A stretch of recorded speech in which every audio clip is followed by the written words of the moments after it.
గత ఏడాది బాక్సాఫీస్ వద్ద సంచలనం సృష్టించిన దురంధర్ సీక్వెల్ పై ఇప్పుడు ఆసక్తికర టాక్ వినిపిస్తోంది. రణ్వీర్ సింగ్ హీరోగా, ఆదిత్యధర్ దర్శకత్వంలో రూపొందుతున్న ఈ చిత్రం మార్చ్ 19న రిలీజ్ కానుంది. అయితే BMC నుంచి వచ్చిన బ్లాక్ లిస్ట్ ఆర్డర్ సెట్లో జరిగిన వైలేషన్లతో రిలీజ్ పై ప్రభావం పడే అవకాశం ఉంది.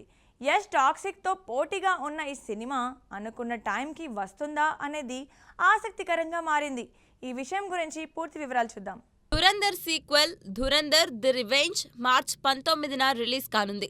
రణవీర్ సింగ్ హీరోగా, సారా అర్జున్ హీరోయిన్ గా రానున్న ఈ స్పై యాక్షన్ డ్రామాపై భారీ హైప్ ఉంది. అయితే ఇప్పుడు BMC బ్లాక్ లిస్ట్ చేసినట్లు రిపోర్టులు వచ్చాయి. Adityadhar production house B62 studios సెట్లో సేఫ్టీ రూల్స్ వైలేట్ చేసినందుకు శాంక్షన్లు, ఫైన్లు విధించాలని డిమాండ్ చేసింది. ఇది రిలీజ్ను ప్రభావితం చేసే అవకాశం ఉంది. ఈ సమస్యలు పరిష్కారం అయితే మాత్రమే ప్లాన్ ప్రకారం సినిమా రావచ్చు.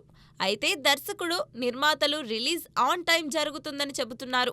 ఈ అంశంపై సినీ వర్గాల్లో చర్చ జోరందుకుంది.